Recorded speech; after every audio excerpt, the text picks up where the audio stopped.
இந்த பிரார்த்தனையே நம்ம சரியா பண்ணிட்டோம்னா பகவான் நிறைவேற்றுவாங்கிறதுல எந்த ஒரு டவுட்டும் கிடையாது, எந்த சந்தேகமும் கிடையாது. அந்த மாதிரியான ஒரு மையத்தை தான் நம்ம குருநாதர் ஆசையாக இங்கே ஏற்பாடு பண்ணியிருக்கார். ஏன்னா நம்ம ஒவ்வொரு வாழ்க்கையும் பிரார்த்தனைமயமான ஒரு வாழ்க்கையாக இருக்கணும்னு ஆசைப்படுறார். பிரார்த்தனைங்கிறது நம்ம எப்பவும் பண்ணுறதா, மனசுலேருந்து ஒரு தேவையோ ஆசையோ வெளில வந்துருத்துனாலே அது பிரார்த்தனை தான். அதை நம்ம இன்னும் நல்ல ஒரு சொல் வடிவு கொடுத்து நாமத்தோடு சொல்லும் பொழுது அது இன்னும் கொஞ்சம் விரைவாக பகவானை போய் அடையிறது. அந்த பிரார்த்தனை நல்லா வேலை செய்யணும்னா அந்த பிரார்த்தனை நல்ல வீரியத்தோடு இருக்கணும். ஒரு உதாரணம் சொல்கிறேன். இப்போது நம்ம பொதுவாக குருநாதர் ஒன்று சொல்வார், ஹாஸ்பிட்டல்லாம் நம்ம பண்ணுற பிரார்த்தனை இருக்குது பார்த்தீங்களா, அது ரொம்ப வீரியமாக இருக்குமா. ஏன்னா அப்போ ஒரு டாக்டர் ஒருவர் தலையில் பலத்தாடி நமக்கு ரொம்ப உற்ற உறவினராக இருப்பார் ஒருத்தர், அவர்கிட்ட சொல்லுவார் 24 மணி நேரத்துக்கு அப்புறம் தான் எதுவும் சொல்ல முடியுங்கும் பொழுது டாக்டர் இவ்வளோ படிச்சிருக்கார், எதேதோ கோடிக்கணக்கில் எக்யூப்மெண்ட்லாம் இருக்குது, சாதனங்கள்லாம் இருக்குது, இது அத்தனையும் இருக்கக்கூடிய ஹாஸ்பிட்டலில் இருக்கக்கூடிய டாக்டர் என் கையில் இல்லைன்னு சொல்லும் பொழுது அப்போது நம்ம யாரை பிடிச்சிக்க முடியும்? அப்போது நம்ம பண்ணக்கூடிய ஒரு பிரார்த்தனை இருக்குது பார்த்தீங்களா, எஸ்பெஷலி நம்ம அந்த பாதிக்கப்பட்டவர் நமக்கு ரொம்ப வேண்டப்பட்டவராக, நம்ம பாசத்துக்கும் அன்புக்கும் ரொம்ப ஒரு பாத்திரமானவராக இருக்கும்போது அப்போ வர பிரார்த்தனை இருக்குது பார்த்தீங்களா, அதில் இருக்கக்கூடிய ஒரு சக்தியும் அதில் இருக்கக்கூடிய ஒரு வீரியமும் நம்ம சாதாரணமாக போய் ஒரு பிரார்த்தனை பண்ணுறதுல தான் இருக்காது. அதனால் குருநாதர் 2 விஷயம் சொல்லுவார். என்னன்னா, அந்த பிரார்த்தனை எப்படி இருக்கணும்னா, ஒரு உதாரணம் சொல்கிறேன். இது ரொம்ப ஒரு ஒரு ஒரு எக்ஸ்ட்ரீம் உதாரணமாக தோணலாம். இது உபனிஷத் விஷயமாக வரக்கூடிய ஒரு உதாரணம். ஒருத்தர் கேட்டாராம், எனக்கு பகவானை பார்க்கணுன்னு ஆசையாக இருக்குன்னாராம். அப்படியா, அவ்வளோ ஆசையாக இருக்கா? இருக்கு. நான் என்ன சொன்னாலும் செய்வியா? செய்வேன். சரி, முதல்ல போய் குளிச்சுட்டு வா போன்னார். இவன் குளிக்க போனால் பின்னாடியே அந்த குருவும் வந்தார். பகவானை பார்க்க ஆசைப்பட்டேன்னா ஒரு முக்கு போடுன்னார். அவன் முக்கு போட்டான், கப்புன்னு தலையில் தண்ணி கடியில் அமுக்கி விட்டார் இந்த குரு. இப்போ மூச்சு விட முடியல, கையை துடிக்கிறான், காலை துடிக்கிறான், கையை மட்டும் மேலே இப்படி இப்படின்றான். அவர் கேட்கவே இல்லை. எவ்வளோ நேரம் மூச்சை பிடிக்க முடியும்? 20 வினாடி பிடிச்சான். இதுக்கு மேலே முடியாதுன்னே அலறி அடிச்சுட்டு தலையெல்லாம் பீறிட்டு வெளில வந்து, ஐயா உங்கள் குருவும் வேண்டாம், உங்கள் சாமியும் வேண்டாம், ஆளை விடுங்க வேண்டாம். அப்போ அவர் சொன்னார், தண்ணிக்குள்ளே இருந்தல்ல, மூச்சு திணறின போது உனக்கு என்ன வேணுங்கிறது இப்போ நம்பர் 1 இருந்தது உன்னுடைய புத்தியில். உனக்கு எது இல்லைன்னா வாழ முடியாது இருந்ததுன்னா ஒரு வாட்டி மூச்சு எழுத்தா போறோம்னு இருந்தது. அவர் சொன்னார், இந்த மாதிரி பகவானை பார்க்கணும்னு ஆசைப்பட்டா உடனே கொடுத்துடலாம்பா பகவானை, அப்படி ஆசை வர வரைக்கும் பகவானும் வரமாட்டான்னார்.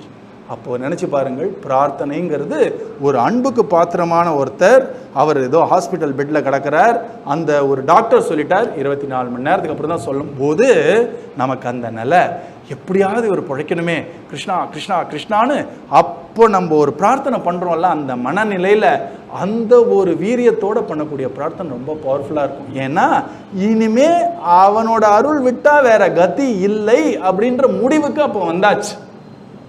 ஆனால் ஒன்று சொல்லட்டா, எல்லாமே நமக்கு நடக்கிறது எல்லாம் அவன் கதி இல்லைன்னா முடியாதுங்கிறது தான் சத்தியம். இப்போ அவன் நினச்சாதான் நமக்கு இருக்கக்கூடிய ஹிருதய துடிப்பும் ஓடும், அவன் நினச்சாதான் சுவாசம் மேலையும் கீழையும் வரும், அவன் நினச்சாதான் புத்தி வேலை செய்யும். ஒன்றும் இல்லை, சைக்கிளில் போயிட்டே இருந்தது குழந்தை, எங்கேயோ இடிச்சுது, எல்லாம் மறந்து போய் எடுத்துன்றார்கள். அப்படி இருக்கு நம்ம உடம்பு. ஸோ பகவான் தான் அத்தனையுமே பண்ணிட்டு இருக்கான். ஆனால் இதோட உணர்வு எப்போ நம்ம வரும்னா, பகவானை தவிர இந்த வெளி உலகத்தில் இருக்கக்கூடிய சப்போர்ட் எல்லாம் ஒன்னொன்னா போய் கஜேந்திரனுக்கு இனிமே கத்தியே இல்லைங்கும்போது அவனுக்கு தெரியறது, இவ்வளவு நாள் என்ன போசிச்சதும் அந்த பகவான் தான். நான் ஏதோ என்னுடைய மனைவி போசித்தால், என்னுடைய பிள்ளை போசிச்சான், என்னுடைய அப்பா அம்மா போசித்தா, இந்த நதி போசித்தது, இல்லைனா இந்த ஒரு மரம் போசித்தது நான் நினைச்சேன். இதெல்லாம் என்ன போஷிக்கல, பகவான் தான் இந்த ரூபத்திலேருந்து அத்தனையாவும் போஷிச்சான். இப்போ அந்த ரூபெல்லாம் மறைஞ்சி அவனா வந்து காப்பாத்தினாதான் உண்டுங்கும் பொழுது ஒரு பிரார்த்தனை வருது. அந்த பிரார்த்தனைக்கு நிச்சயமா பலன் உண்டு.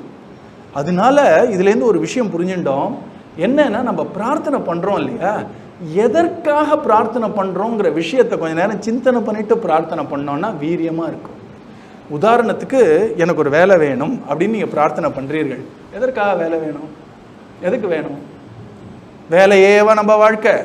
வேலையை வச்சுட்டு வேற ஏதோ ஒரு தேவையை அதை பூர்த்தி பண்ணுறதுன்னு புரிஞ்சுக்கிறோம் இல்லையா? அதுக்கு போங்க. அடுத்தது, நமக்கு பணம் இல்லைன்னா கஷ்டம். பணம் எதுக்கு வேணும்? இன்னும் போங்க. அப்போ கடைசியாக அந்த தேவையில் போய் நிற்கும் பொழுது உள்ள ஒரு இதய துடிப்பு மாதிரி ரொம்ப அந்தரங்கமாக அந்த தேவை, இது இல்லைன்னா என் குடும்பத்தை ரட்சிக்க முடியாதுங்கும் பொழுது வேலைக்காக பிரார்த்தனைன்னு பண்ணதை காட்டிலும் இப்போ என் குடும்பம் நடு ரோட்ல நிக்கிற மாதிரி ஆயிடும் போல இருக்கே, கிருஷ்ணா நீ வந்து காப்பாத்துன்னு பண்ற பிரார்த்தனை எது ஜாஸ்தி பவரா இருக்கும்னு நினைக்கிறீர்கள்? நம்ம என்ன பண்றோம், அறிந்தும் அறியாமல் பார்த்தும் பாராமல் பஷ்யன்ன பின்ன பஷ்யத்தின் தான் நிறைய பேர் வாழ்க்கையை நடத்துகிறார்கள்னு சுகமுனி சொல்றார். ஏன் அப்படி சொல்றாருன்னா பல காரணங்கள்.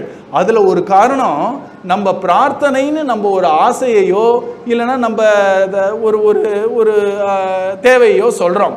அந்த தேவை என் வாழ்க்கைக்கு எந்த விதத்துல ரொம்ப முக்கியமா அவசியம் அப்படிங்கிறத நம்ம சிந்தனை பண்ணாம ஒரு பிரார்த்தனை பண்ணோம்னா அதுக்கான வீரியம் ரொம்ப கம்மியா இருக்கும். ஆனா நான் பண்ணக்கூடிய இந்த ஆசை, நான் பண்ணக்கூடிய இந்த ஒரு பிரார்த்தனை, என்னுடைய இந்த வேண்டுதல், இது எதற்காக பண்றேன், இதை வச்சு நான் எதை நான் இப்போ ரட்சிக்க போறேன், இது எதை காப்பாற்ற போறது, எது என்னுடைய அடிப்படை தேவைன்னு நம்ம இறங்கி இறங்கி இறங்கி வந்து அங்க பிரார்த்தனையை வச்சீர்கள்னா இது ரொம்ப நம்ம பகவான் இருக்கிற ஸ்தானத்து பக்கத்துல போயிட்டோம். இப்போ ஒரு நல்ல வேலை வேணும் சுவாமி அப்படின்னு சொல்றது ஒரு பிரார்த்தனை. இந்த வேலை எதுக்காக வேணும், எதற்காக நீங்களே கேட்டுக்கோங்க. கடைசியா ஒரு அவசியமான ஒரு தேவை வரும் பார்த்தீர்களா, அந்த தேவையை வச்சு பிரார்த்தனை பண்ணுங்கள். நீங்க முழு மனதோட பண்ணுவீர்கள். இல்லைன்னா பிரார்த்தனை பண்ணும்போது செல்போன் பார்த்துட்டே பிரார்த்தனை பண்ணுவோம், கொஞ்ச நேரம் நாமா சொல்லிட்டு இப்படி வாட்ஸ்அப் பார்ப்போம், கொஞ்ச நேரம் அக்கப்போர் பார்ப்போம். இப்போ நம்ம குழந்தை இல்லைன்னா நம்மளுடைய பெற்றோர் இந்த டாக்டருடைய நிலைமையில இருக்கும் பொழுது அவர் தான் பார்க்கணும், இனிமே பகவான் கையில தான் இருக்குன்னு சொல்லும் பொழுது ஏதாவது சீரியல் பார்க்கலான்னு தோணும், மேட்ச் பார்க்கலான்னு தோணும், எங்கெங்க யார் வரான்னு பார்க்கலான்னு தோணும். இப்படி ஒரு உருமுகப்பட்ட ஒரு பிரார்த்தனையா பண்ணுவோம் இல்லையா, அந்த மாதிரி பிரார்த்தனை நம்மளுடைய எல்லா வேண்டுதலுக்கும் பண்ண முடியும். ஆனா அந்த வேண்டுதல்ல அந்த லெவல்ல இருக்காம கொஞ்சம் யோசிச்சு இந்த வேண்டுதல்னால என் வாழ்க்கையில என்ன அத்தியாவசிய தேவைங்கிறத புரிஞ்சுட்டு அதுல நம்ம பிரார்த்தனை பண்ணோம்னு வச்சுக்கோங்க, பகவான் கிட்ட சீக்கிரம் போய் சேரும். ஏன்னா பகவான் என்ன தெரியுமா சொல்றான், நான் வந்து பலவான்களுடைய பலமாக இருக்கிறேன், பலம் பலவதாச்சாகம் அப்படின்னு 7வது அத்தியாயம் ஞான விஞ்ஞான யோகம். அதுல பகவான் சொல்லும் பொழுது ஐ திங்க் 10ஓ 11வது ஸ்லோகமோன்னு நினைக்கிறேன். அதுல சொல்லிட்டு நான் பலவான்களின் பலமாக இருக்கிறேன். எந்த மாதிரி பலத்துல என்ன பார்க்கலாம்னா, எந்த பலத்துல இருக்கிற விஷயத்துல ஒரு பந்தமோ இது கிடைக்கணும் இது கிடைக்கணும்ன்ற ஆசையோ இல்லாத பலம் ஒருத்தங்கிட்ட இருந்தா அது ஏன் பலம்னு தெரிஞ்சுக்கோன்றான். ஒரு சின்ன இது வச்சுக்கிறான்.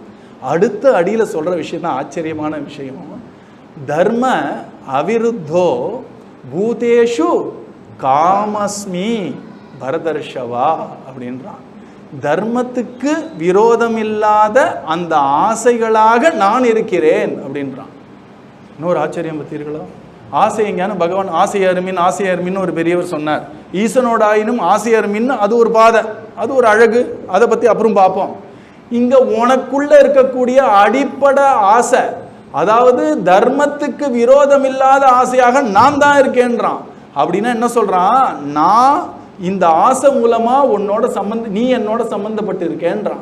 அப்படின்னா என்ன அர்த்தம், இந்த தர்மத்துக்கு விரோதம் இல்லாத ஆசையாக நான் இருக்கிறேன் அப்படின்னா எந்த தர்மத்துக்கு விரோதம் இல்லாத தேவைக்காக நம்ம பிரார்த்தனை பண்றோன்ற தெளிவு இருந்தா தான் பகவான் கிட்ட போய் அது போய் சேரும். நம்ம பொதுவா மேலிருந்த வாரியா ஒரு பிரார்த்தனை பண்ணோம்னா அவருடைய கருணை அவர் என்ன வேணாலும் நம்ம பிரார்த்தனை பண்ணாமையே கொடுக்கலாம், அது வேற விஷயம். இப்போ நான் ஒழுங்கா பிரார்த்தனை பண்ணா எப்படி பண்ணணும்னு சொல்றேன். சில குழந்தைகள்லாம் ஆசிரியை ரொம்ப ஒரு கிருபையினால 20 வாங்கினா கூட 40ன்னு போட்டு பாஸ் பண்றது அவ இஷ்டம், அதை பத்தி நம்ம பேச முடியாது. இப்போ நான் பரீட்சையை எப்படி ஒழுங்கா எழுதணும்னு நீங்க கேட்டீங்கன்னா அதுக்கு பதில் சொல்லிட்டு இருக்கேன். அப்போ நம்ம என்ன பண்ணணும்னா, நமக்கு ஏதோ ஒரு ஆசை எதுக்கோ ஒரு பிரார்த்தனை பண்ணும் பொழுது நல்ல அடிப்படையில் எனக்கு ஏன் இது வேணும், எனக்கு ஏன் இது வேணும், எனக்கு ஏன் இது வேணும் அடியில் எங்கே போகணும்னா இதுக்கு மேலே ஏன்ற கேள்விக்கு பதில் வரக்கூடாது. அது வரைக்கும் போயிட்டு அச்சோ அது இல்லைன்னா வாழ்க்கையே பிரயோஜனம் இல்லாமல் போயிடும் போல இருக்கேன்ற நிலையில வரும்பொழுது அந்த நிலையில நீங்க பிரார்த்தனை பண்ணீர்கள் என்றால் பிரார்த்தனை ஒருமுகப்பட்டதா இருக்கும். ஏன்னா அங்கங்க போகாது.